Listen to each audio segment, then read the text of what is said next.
Chennai Silks. Chennai Adyar பகுதியில் கடந்த சில நாட்களாக காகங்கள் மர்மமான முறையில் உயிரிழந்து வருவது பொதுமக்களுக்கு இடையில பெரும் அச்சத்தை ஏற்படுத்தியிருக்கு. ஆரம்பத்துல சாதாரண உயிரிழப்பாக கருதப்பட்ட நிலையில தற்போது நடத்தப்பட்ட ஆய்வுல ஒரு ஆபத்தான வைரஸ் பாதிப்பு இருப்பது கண்டறியப்பட்டிருக்கு. இது மனிதர்களுக்கு பரவுமா அல்லது மற்ற பறவைகளுக்கு பாதிப்பை ஏற்படுத்துமா? இது குறித்த கூடுதல் விவரங்களை கால்நடை மருத்துவர் டாக்டர் கிஷோர்குமார் வழங்குறாரு. வணக்கம் டாக்டர். வணக்கம் மேம். அடையார் பகுதியில் காகங்கள் கொத்து கொத்தா இறக்குறதா நியூஸ் வந்திருக்கு. ப்ளஸ் H5N1 வைரஸ் உண்மையாக இருக்கிறதா உறுதி செய்யப்பட்டிருக்கா? இதுக்கு இன்னொரு நேம் பேர்ட் ஃப்ளூன்பாங்க, இல்லை ஏவியன் ஃப்ளூன்பாங்க, இல்லை தமிழில் பறவை காய்ச்சல்பாங்க. இது H5N1 வைரஸில் most pathogenic bird flu virus. இது ஸ்ப்ரெட்டபுள் ஆகியிருக்கிறது உண்மை தான். குறிப்பாக பீச் ஓரியன்ட் ஏரியாஸ், அடையார்லேருந்து ஈசிஆர், பள்ளிக்கரணை இங்கெல்லாம் ஆகியிருக்குது இந்த இஷ்யூஸ். இது பேர்ட்ஸ் மைக்ரேட் ஆகி வரக்கூடிய பேர்ட்ஸ்க்காக அதிகமாக இருக்குது. எக்ஸ்பெஷலி பீகார்லேருந்து மைக்ரேட் ஆகக்கூடிய பேர்ட்ஸால் அதிகமாக இஷ்யூஸ் ஆகிருக்குதுன்றது ரிப்போர்ட் ஆகிருக்குது மேம். சார், இப்போது இது வரைக்கும் எத்தனை காகங்கள் இறந்துருக்கு? ப்ளஸ் அடையார் தவிர சென்னையில் மற்ற பகுதிகளில் இந்த பாதிப்பு எதுவும் கண்டறியப்பட்டிருக்கா? ஆஸ் பர் ரிப்போர்ட்ஸ் 1500 மேலே காகங்கள் இறந்துருக்குதுன்றது மோஸ்ட் பாப்புலர் நியூஸ் பேப்பர்ஸ்லேயும் சொல்லியிருக்காங்க. அன்அஃபிஷியலாகவும் 1800 நியர்ஸ் இருக்கலாம்னு சொல்லியிருக்காங்க. இன்னும் கவர்மெண்ட் சைட்லேருந்து ரெக்கார்ட்ஸ் எதுவும் வெளியிடப்படல. நியர் டு 1000 அந்த ரேஞ்சில் தான் அவங்க வெளியிட்ருக்காங்க. அப்ரூவ்டு இதாக H5N1 இறந்த காகங்கள்னு அவங்க ரெக்கார்ட் பண்ணியிருக்கிறது 1000 ரேஞ்சஸில் தான் இருக்குது. சென்னை தவிர மற்ற பகுதிகளில் இந்த பாதிப்பு ஃபியூ இன்சிடென்ட்ஸ் இருக்குது. ஒரு சில இருக்குது, கம்ப்ளீட்டாக எல்லா இடத்துலையும் இல்லை. Near Thiruvallur and near Chengalpattu areas. ஏன்னா இதெல்லாம் மைக்ரெண்ட் ஆகக்கூடிய ஏரியாஸ், வேடந்தாங்கல் போகக்கூடிய வாட்டர் ஃபால்ஸாலையும் ஸ்ப்ரெடபிள்ஸ் ஆகக்கூடிய ஏரியாஸ்.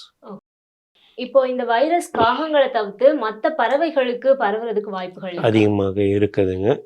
எஸ்பெஷலி வாட்டர் ஃபால்ஸ், ஒரு பிளேஸ்லேருந்து மைக்ரேட் ஆகக்கூடிய வாத்து அண்டு அது ரிலேட்டடான பேர்ட்ஸ், மைக்ரெண்ட் பேர்ட்ஸால் வாட்டர் அதோட இன்ஃபெக்ட் ஆன பேர்டோட ஹிட் எங்கேயாச்சும் தண்ணியில் பட்டுச்சுன்னா அது ஸ்ப்ரெட்டபிள்ஸ் ஆகும். தண்ணியை வச்சு தான் ஸ்ப்ரெட் ஆஃப் ஆகும் மற்ற பேர்ட்ஸுக்கு. இது ஹியூமன்ஸுக்கு அவ்வளோக்கா ஸ்ப்ரெட் ஆஃப் ஆகாது. சிக்கன்ஸ் அண்டு அது ரிலேட்டட் பேர்ட்ஸ் எல்லா ஏவியரி டைப்லேயும் ஸ்ப்ரெட்டபிள்ஸ் ஆகும். அப்போ இந்த பறவைகள் கிட்டேருந்து மனுஷங்களுக்கு பரவக்கூடியதா எப்படி? வாய்ப்பு கம்மி. இந்த ஸ்ட்ரெயின் அதிகமாக ஹியூமன்ஸை அஃபெக்ட் பண்ணாது. ஹியூமனுக்குன்னு பர்டிகுலர் ஸ்ட்ரெயின்ஸ் இருக்குது, அது தான் அஃபெக்ட் ஆகும்.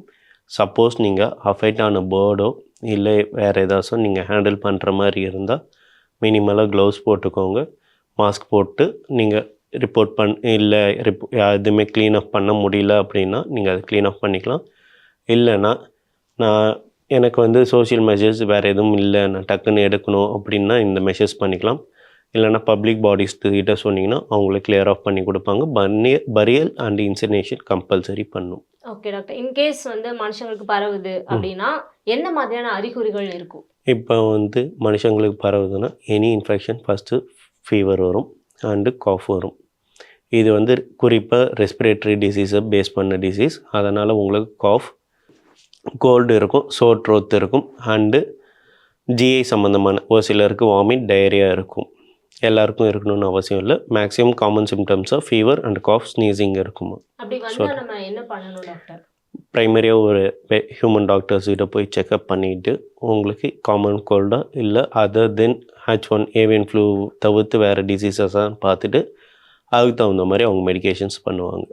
Okay doctor. இப்போ பாதிக்கப்பட்ட பகுதிகளில் கிருமி நாசினி தெளிக்கிற பணிகள் எந்த அளவுக்கு நடைபெற்று வருது? மும்முரமாக நடந்து கொண்டு இருக்குதுங்க. Including not only the affected areas, எங்கெங்கெல்லாம் பேர்ட்ஸ் அதிகமாக இருக்குதோ, பேர்ட்ஸ் இன் சென்னைஸில், in rural areas all over Tamil Nadu and borders ஏரியாவில் preventive measures already take over பண்ண ஆரம்பிச்சிட்டாங்க. தமிழ்நாடு கவர்மெண்ட் இதை மும்முரமாக பண்ண ஆரம்பிச்சிட்டாங்க. இது பாஸ்ட் வீக்லேருந்து பண்ணுறாங்க. PPE கிட்டுன்னு இருக்குது, அதை போட்டு டாக்டர்ஸ் அண்டு சானிடரி மெஷர்மெண்ட்ஸ் பண்ணக்கூடியவங்க அந்த இடத்துக்கு bleaching powder and cresol, disinfectant solutions போட்டு including every area of the poultry shed, மூளை முடுக்கு, தமிழில் சொன்னால் மூளை முடுக்கு வலிக்கும் சுத்தம் பண்ணி க்ளீன் பண்ணிகிட்ருக்காங்க. பேர்ட்ஸை எப்படி இருக்குதுன்றது செக்கப்ஸ் அண்ட் எல்லாமே இது பண்ணிட்டு தான் நெக்ஸ்ட் இது லெவல்ஸ் மூவ் பண்ணிட்டு இருக்காங்க. ஓகே ஓகேங்களா? டாக்டர். இப்போ கோழி இறைச்சி சாப்பிடுறது, முட்டை சாப்பிடுறது இதெல்லாம் பாதுகாப்பானது. ஏன்னா இந்த நோய் பரவுறதுக்கு அதுவும் ஒரு வழின்னு சொல்றாங்க. ஸோ மக்கள் எந்த மாதிரியான முன்னெச்சரிக்கை நடவடிக்கைகள் எடுக்கணும்? இல்லை, அது வந்து பரவக்கூடிய வழிமுறைகள் இருக்கத்தான் செய்கிறது. அதில் நீங்கள் கம்ப்ளீட்டாக எல்லா இதுலேயும் வரணும்னு அவசியம் இல்லை. இதுக்குன்னு இப்போ எல்லாருமே என்ன சொல்லுவாங்கன்னா, they cut off the meats and the எக்ஸுன்பாங்க. உங்களுக்கு அது முக்கியமான புரதம். நீங்கள் அதுக்கு என்ன பண்ணணும்னா, வாங்கக்குள்ளேயே வாங்கிட்டு வந்த பிறகு நல்லா கழுவிட்டு ஸ்டீம் பண்ணி இல்லை நல்லா பாயில் பண்ண பிறகு, இல்லை நல்ல ப்ராசஸ்டாக ஃபுட் பண்ண பிறகு தந்தூரியோ இல்லை உங்களுக்கு விருப்பமான முறையில் செஞ்சுக்கிட்டு நீங்கள் சாப்பிட்றது பெட்டர். ஆஃப் பாயில் கொஞ்சம் தவிர்க்கிறதோ இல்லை ரா எக்ஸு இல்லை பார்ஷியலாக குக் பண்ண ஃபுட்ஸ் இதெல்லாம் தவிர்க்கிறது நல்லதாக இருக்கும். இது பண்ணாலே ப்ரிவென்ட். ஹாஃப் பாயில்லாம் சாப்பிடக்கூடாது அந்த மாதிரிலாம் சொல்கிறாங்க.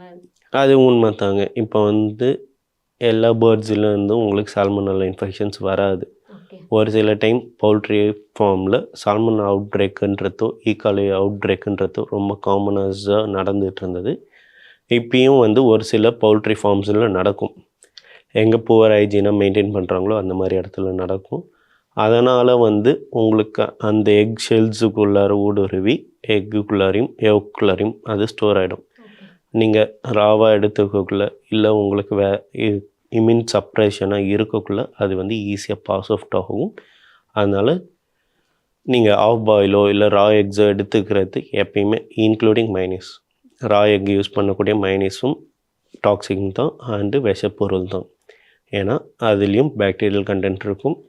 அபோவ் 100 degrees கிட்ட ஹீட் பண்ணக்குள்ள எனிதிங் வில் பி கில்டு.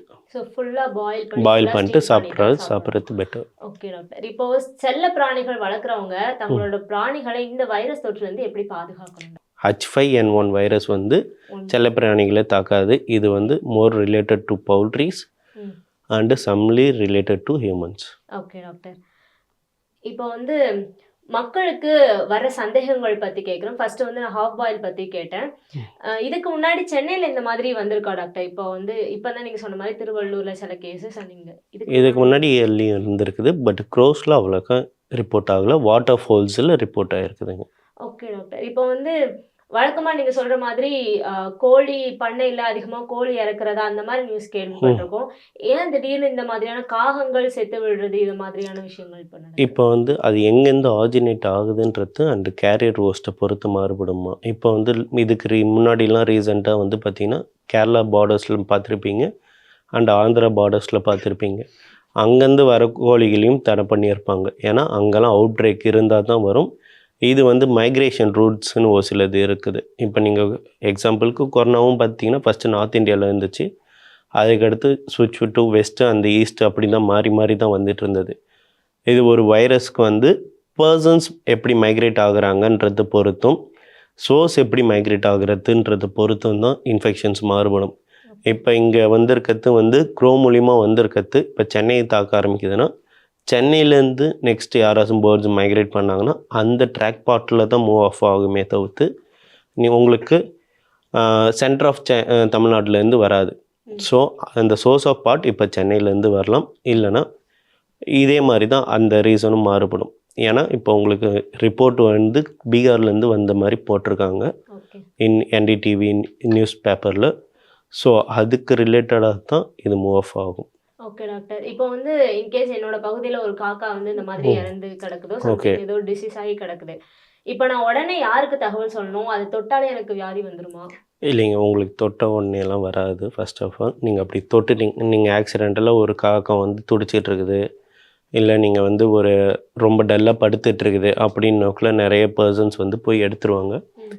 இல்லை குழந்தைங்க எடுத்துருவாங்க. அப்படின்னக்குள்ள நீங்கள் என்ன பண்ணால் உங்களுக்கு அந்த காகம் வந்து டெத் ஆகிடுச்சு, பயமாக இருக்குது, H5N1 வைரஸ் வேறு இருக்குது அப்படின்னு சொல்லக்குள்ள அதனால் உங்களுக்கு பயமாக இருக்குது அப்படின்னா ஜஸ்ட்டு போய் ஃபஸ்ட்டு உங்கள் ஹேண்டை நல்லா ஒரு 5 to 10 minutes வாஷ் பண்ணிட்டு, இப்போ பேசிக்காக எல்லா இடத்துலையும் உங்கள்கிட்ட சானிடைசர்ஸ் இருக்குது, சானிடைசர் போட்டு ஏதாச்சும் ஒன்று வாஷ் பண்ணிக்கோங்க.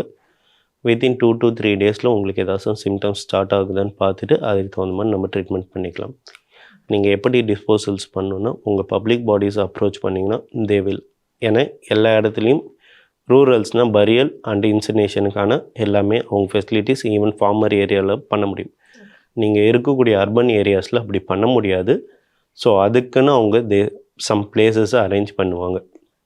நீங்கள் உங்கள் rural bodies or urban local பாடிஸை உங்கள் கார்ப்பரேஷன் ஆர் நியர்பை இவங்க பர்சன்ஸ் அப்ரோச் பண்ணிங்கன்னா அவங்க வந்து they will carry out and அங்கே போய் அவங்க அதுக்கு தகுந்த மாதிரி இப்போ கோடம்பாக்கம்னா நியர் டு கண்ணம்மாப்பேட்டில் போய் செக் பண்ணி பார்ப்பாங்க.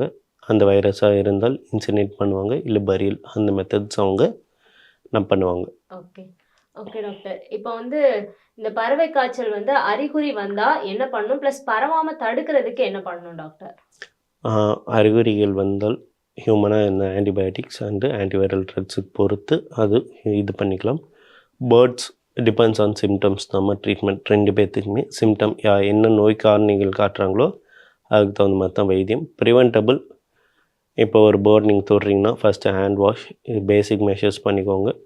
டவுட்ஃபுல்லாக இருக்கக்கூடிய பேர்ட்ஸ், இல்லை எனக்கு பயமாக இது என்ன பேர்டுன்னே தெரில, நாங்கள் டே ஓல்டு ஹேண்ட் பண்ணல, எனக்கு சொந்தமான பேர்ட்ஸ் இல்லை, நான் டெய்லியும் ஹேண்டில் பண்ணாத பேர்ட்ஸாக இருந்துச்சுன்னா நீங்கள் ஒரு க்ளவுஸும் மாஸ்க்கும் போட்டு மினிமலாக ஹேண்டில் பண்ணுறது பெட்டர்.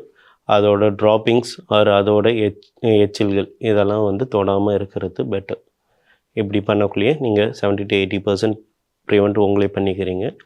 அண்டு இன்கேஸ் அந்த பேர்டு வந்து அஃபெக்டடாக இருந்து அது வந்து பார்த்திங்கன்னா உங்கள் பிளேஸ் ப்ரிமிசைஸை இல்லை ட்ராப்பிங்ஸ் ஆர் எனி அதர் திங்ஸை விட்டு போயிருந்தால், ஷிட்டோ விட்டு போயிருந்தால் நீங்கள் அதை வந்து நல்லா டிஸ்போஸ் பண்ணிவிட்டு bleaching powder R bleaching solutions அது ஸ்ப்ரே பண்ணிவிட்டு நீங்கள் இது பண்ணிங்கனாலே கம்ப்ளீட்டாக க்யூர் ஆஃப் ஆகும். Okay doctor. Doctor Kishore Kumar அவர்களின் விளக்கத்தின்படி தற்போது நிலைமை கட்டுப்பாட்டிற்குள் இருந்தாலும் பொதுமக்கள் சில முன்னெச்சரிக்கை நடவடிக்கைகளை மேற்கொள்ள வேண்டியது அவசியமா இருக்கு. முக்கியமா உங்க பகுதியில காகங்கள் அல்லது பறவைகள் மர்மமான முறையில இறந்து கிடந்தா அவற்றை வெறும் கைகளால தொட வேணாம். உடனடியா மாநகராட்சி அல்லது கால்நடைத்துறைக்கு தகவல் தெரிவிங்க. கோழி, இறைச்சி மற்றும் முட்டைகளை நன்கு வேக வைத்து உண்பதை உறுதி செஞ்சுக்கோங்க. அரசு எடுத்து வரும் தடுப்பு நடவடிக்கைகளுக்கு ஒத்துழைப்பு வழங்கி தேவையற்ற பீதியை தவிர்ப்போம், பாதுகாப்பாக இருப்போம்.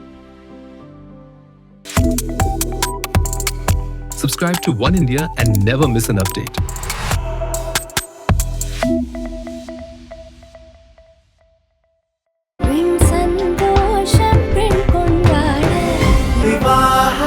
மணப்பெண்ணின் பிரத்யேகமான திருமணம் விவாஹா தி சென்னை சில்க்ஸ்.